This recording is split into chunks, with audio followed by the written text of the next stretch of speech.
Hello students. स्वागत है आपका एमसीएस क्लासेस में। आज की हमारे क्लास का टॉपिक क्या है? मध्य प्रदेश के लोक साहित्य। ठीक है। यहाँ लोक साहित्य यानी कि जो जनता के बीच में क्या है, प्रसिद्ध है या उनकी बोलचाल की भाषा में उपयोग किए जाते हैं, उन साहित्यों को लोक साहित्य कहा जाता है। एक होते हैं नॉर्मल सामान्य साहित्य, हम लोग आधुनिक काल के साहित्यकार, मध्यकाल के साहित्यकार और प्राचीन काल के साहित्यकार देखेंगे। वो हम कब पढ़ेंगे? यूनिट 2 में पढ़ेंगे। और आज हम लोग यूनिट 10 में क्या पढ़ने वाले हैं? मध्य प्रदेश की जनजाति से संबंधित। तो सब टॉपिक क्या है? मध्य प्रदेश के लोक साहित्य। अब लोक साहित्य, सबसे पहले तो होता क्या है लोक साहित्य? लोक साहित्य वह है जो जनमानस की चित्त वृत्तियों से जुड़ा है। ये जनमानस की चित्त यानी कि उनकी आदतों से जुड़ा है। यह किसी भी समाज वर्ग समूह के सामूहिक जीवन का दर्पण होता है। जो भी ये समाज होता है ना, उसका क्या होता है? ये सामूहिक जीवन का दर्पण होता है। ठीक है। यानी कि हम ये कहें, जो साहित्यकार अपने साहित्य का सृजन करता है, उसमें वह अपने समाज की समस्त बातों को, विधाओं को, विचार को, रीति रिवाजों को, संस्कृतियों को पिरोने का काम करता है, ताकि वह संस्कृति, रीति रिवाज पीढ़ी दर पीढ़ी इसमें संचारित हो, भविष्य में आने वाली पीढ़ी में संचालित हो। ठीक। ये होता है क्या? लोक साहित्य। सिंपल सी बात है, लोक साहित्य है क्या? तो जनमानस की चित्रवृत्तियों से जुड़ा साहित्य। यह किसी भी समाज या वर्ग समूह के सामूहिक जीवन का क्या होता है? दर्पण होता है। अब इसकी प्रमुख विशेषता है क्या? तो सबसे पहली विशेषता क्या है? यह मौखिक परंपरा में प्रसारित होता है। कैसा होता है? मौखिक यानी कि इसके डॉक्यूमेंट्स नहीं होते हैं। ठीक है। ये कहावतों के रूप में चलता है। ठीक। जैसे आपने घाघ की कविताएं सुनी, वो कृषि वैज्ञानिक थे उस जमाने के। ठीक है। तो उनकी जो रचनाएं होती थी वो मौखिक एक पीढ़ी से दूसरी पीढ़ी में जाती थी। लेकिन अब कहीं ना कहीं हम इसके आईसीटी के युग में जी रहे हैं, तो हमने उनको किस फॉर्म में ला लिया? अब डिजिटल फॉर्म में ला लिया। ठीक है। तो अब ये कहीं ना कहीं मौखिक नहीं रही है। लेकिन फिर भी आज जब भी आप गांव जाएंगे तो आप देखेंगे गांव के लोगों के द्वारा वो ऐसी कहावतों का उपयोग करते हैं। ठीक है। तो आप सुनिएगा, जैसे बादल के बारे में वो बोलते हैं ना कि करिया करिया बादल, मेघ बरसावन, ऐसा कुछ है। ऐसे ही क्या है, साहित्य होते हैं। ठीक है। ये गद्य और पद्य दोनों शैली में होते हैं। किसमें? गद्य और पद्य दोनों में, यानी कि चंपू शैली में होते हैं। इसमें गद्य और पद्य दोनों में होते हैं। ठीक है। यह सहज, सरल, औपचारिक और आडंबर रहित होते हैं। कैसे होते हैं? सहज, सरल, औपचारिक, आडंबर रहित होता है। इसमें आम जनता के रीति रिवाज, विधि विधान, क्रियाकलाप, विश्वास, प्रथा, परंपरा आदि सभी कुछ क्या होता है? समाहित रहता है इसमें। ठीक है। क्या रहते हैं? सभी चीज इसमें क्या रहते हैं? समाहित रहते हैं। पहला, यह मौखिक है, गद्य पद्य दोनों शैली में। और इसमें रीति रिवाज, विधान, विश्वास, प्रथा, परंपरा आदि का समावेश होता है। किसमें? लोक साहित्य में।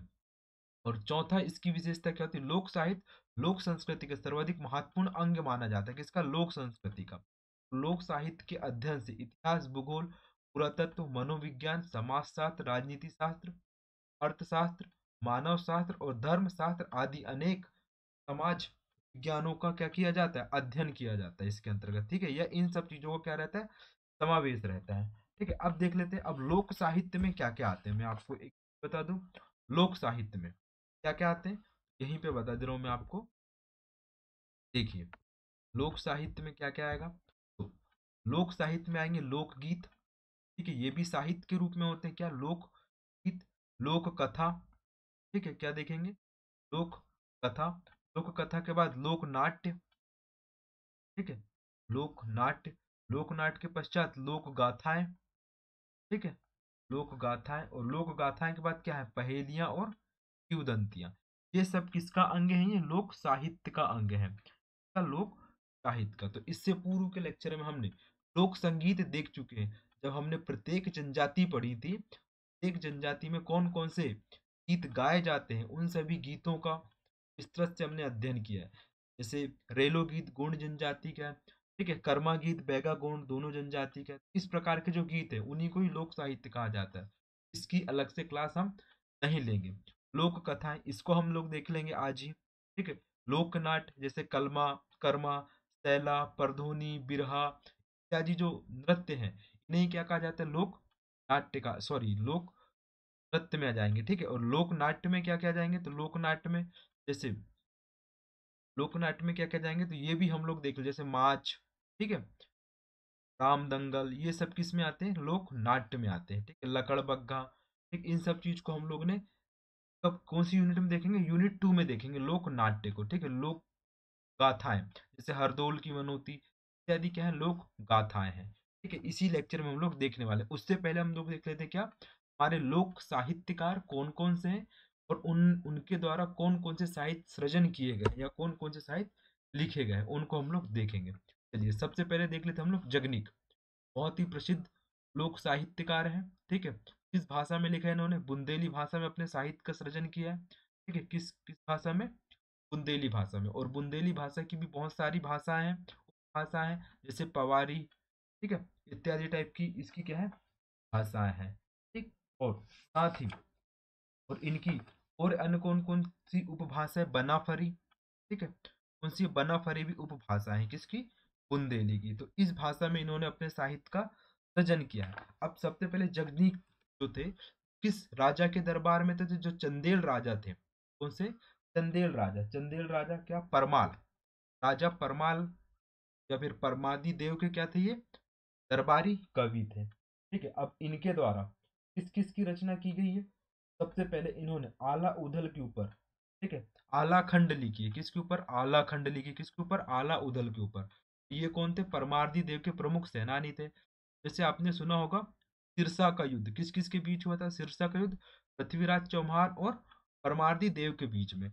उस सिरसा के युद्ध में आला उदल ने अपनी वीरता का क्या दिया था, परिचय दिया था, वीरता का परिचय दिया था किसने, आला उदल ने। तो उन्हीं की 52 लड़ाइयों पर आधारित क्या लिखी इन्होंने, आला खंड लिखी। तो सबसे पहली रचना कौन सी इनकी, आला खंड। और साथ में इन्होंने क्या लिखी, परमाल रासो, क्या लिखी, परमाल रासो। ये इनकी दो प्रमुख रचनाएं हैं किसकी, और इनकी शैली क्या है, वीर गाथा, वीर गाथा शैली है, ठीक है, वीर गीतात्मक शैली बोल सकते हैं आप, कौन सी, वीर गीतात्मक शैली है, ठीक।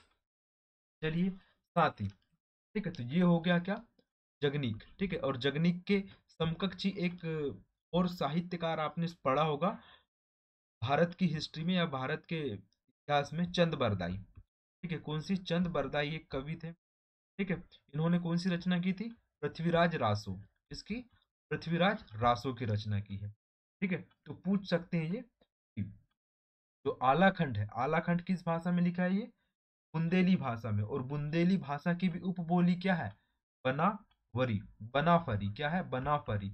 इस भाषा में इस साहित्य का सृजन किया है, ठीक है, क्लियर। और इसमें आला खंड में जो आला उदल के द्वारा जो 52 युद्ध लड़े गए हैं उनका ओजमयी शैली में क्या है, इसमें वर्णन किया गया है, ठीक, क्लियर। चलिए ये हो गया क्लियर। क्या, जागनिक, जागनिक किसके दरबारी थे, सबसे पहला क्वेश्चन है, परमाल परमार्दी देव, ठीक है, उनके दरबारी थे, कौन से राजा थे, चंदेल राजा थे। और चंदेलों की राजधानी क्या रही है, सबसे पहले खजुराहो, खजुराहो के पश्चात कलिंजर, सबसे पहले कलिंजर, खजुराहो, फिर कलिंजर, इसी राजधानी इनका परिवर्तन होते रहा है, ठीक है, क्लियर।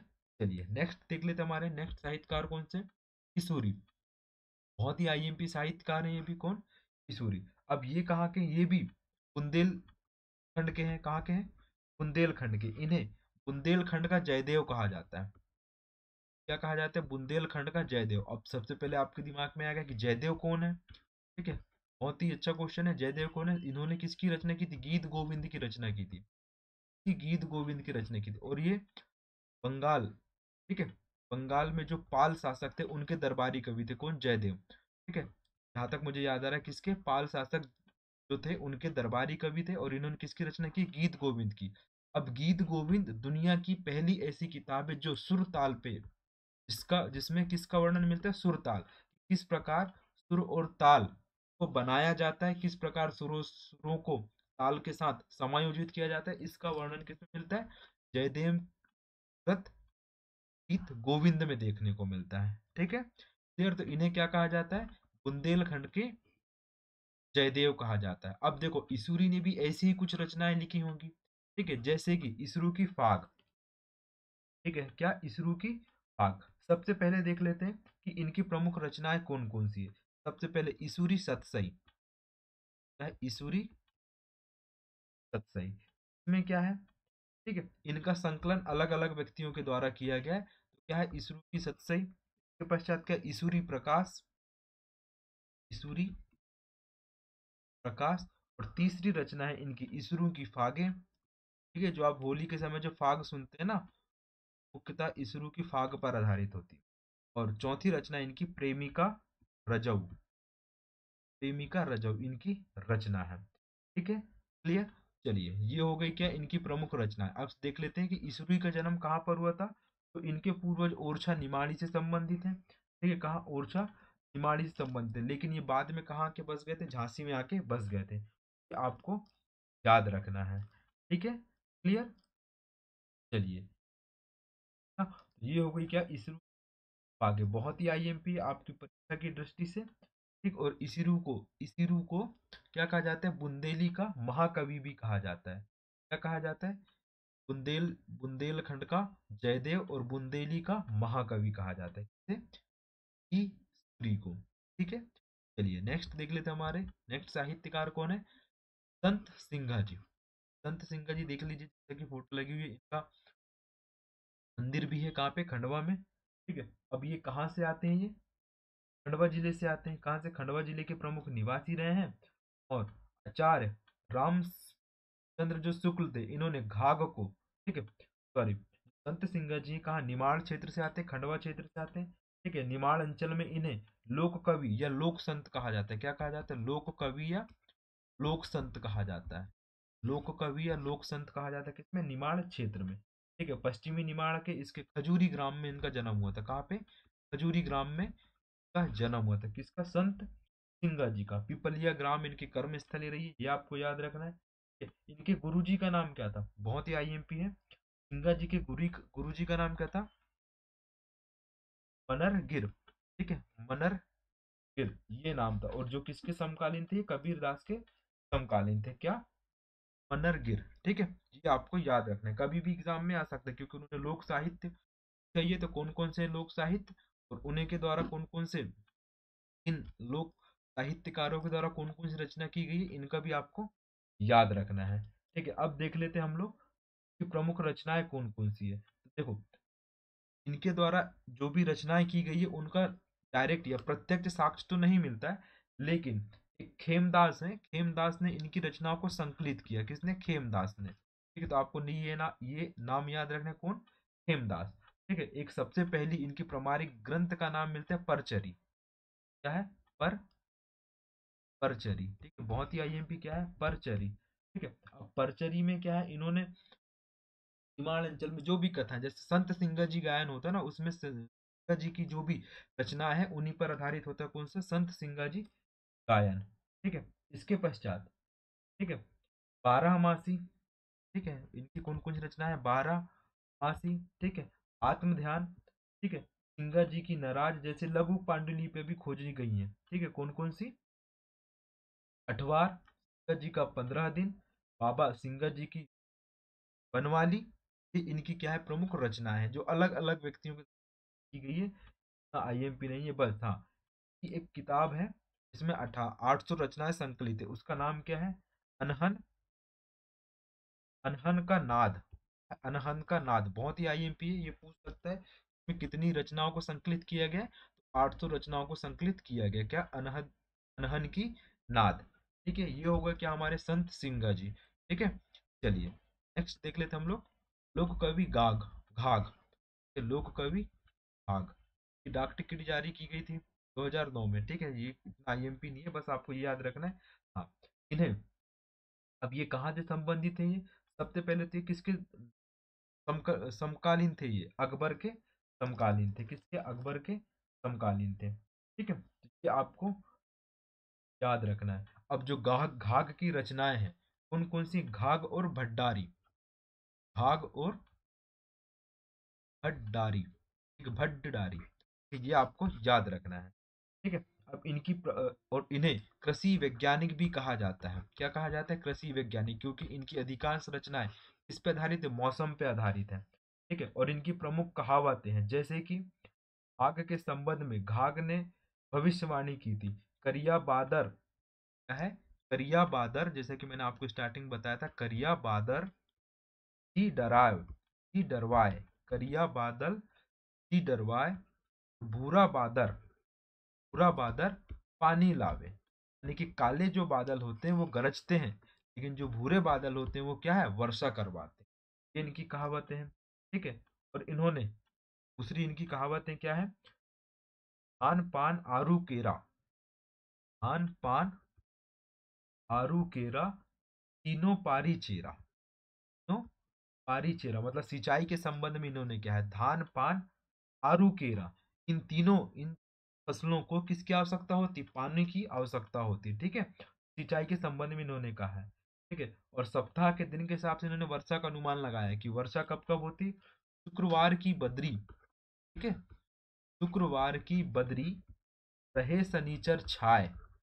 जो शुक्रवार को जो बादल आते हैं वो कब तक के रहते हैं, शनिवार तक के रहते हैं। भाग सुने, भाग कहे सुन धंधानी, बिन बरसे ना जाए।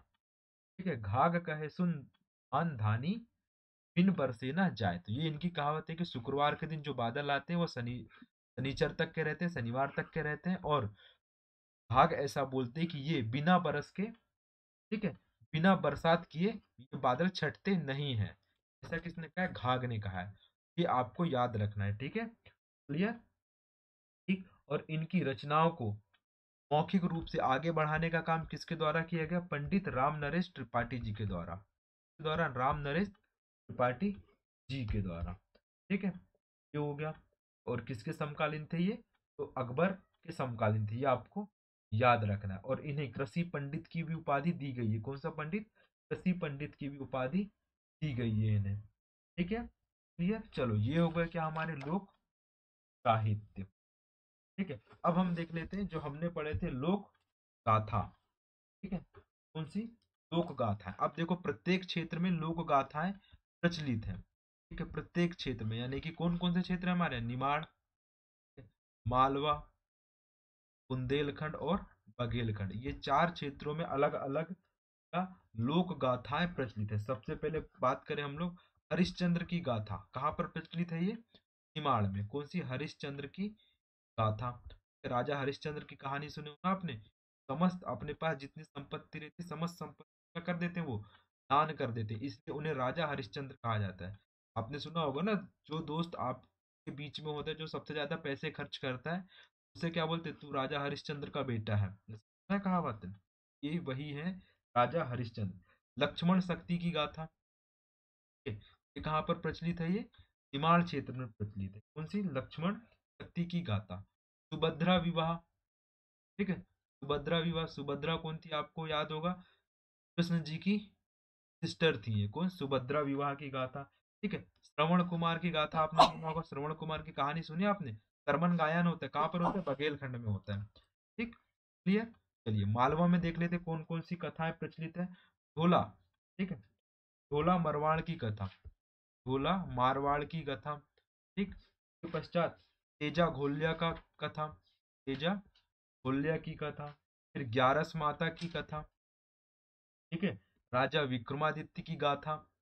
ठीक।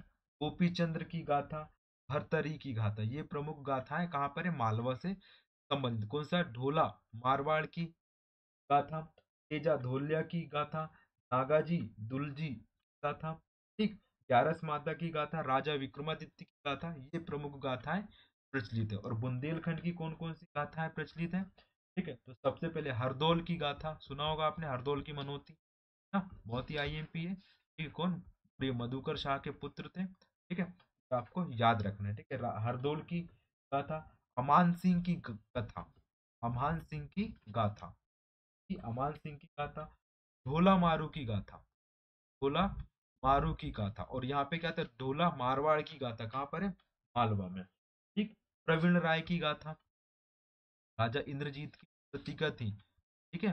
कौन थी, प्रवीण राय। तो उनकी गाथा सुनने को मिलेगी आपको।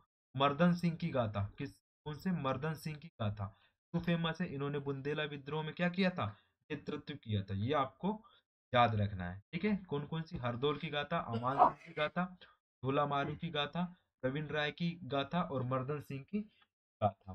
ठीक है। श्रवण कुमार की गाथा भी याद रखते हैं। राजा नल की गाथा, नल दमयंती जानते होंगे ना। अब आते हैं बघेलखंड की प्रमुख गाथाएं कौन कौन सी, बहुत ही आईएमपी है। तो क्या है, श्रवण कुमार की गाथा। ठीक है, सरमन गायन कहाँ पर होता है, बघेलखंड क्षेत्र। मोर ध्वज की गाथा। ठीक है, मोर ध्वज की गाथा। क्या, गोपचंद्र की गाथा, गोपचंद्र की गाथा। और भोले बाबा की गाथा। तो ये फेमस है कहाँ पर, बघेलखंड वाले रीजन में। ठीक, क्लियर।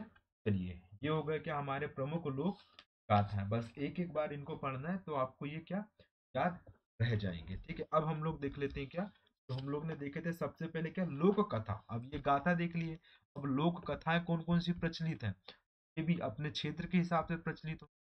ठीक है, तो सबसे पहले हम लोग देखेंगे कौन सी, ढोला मारू की गाथा। ठीक है, कौन सी, ढोला मारू की कथा। कहाँ पर प्रचलित है, ये भीलों में सर्वाधिक प्रचलित है। किसमें, भीलों में सर्वाधिक प्रचलित है कथा। और गाथा कहाँ पर प्रचलित है, गाथा हमने देखे थे कहाँ पे, बुंदेलखंड में प्रचलित है गाथा। और कथा कहाँ प्रचलित है, भीलों में प्रचलित है। किसकी, ढोला मारू की कथा है।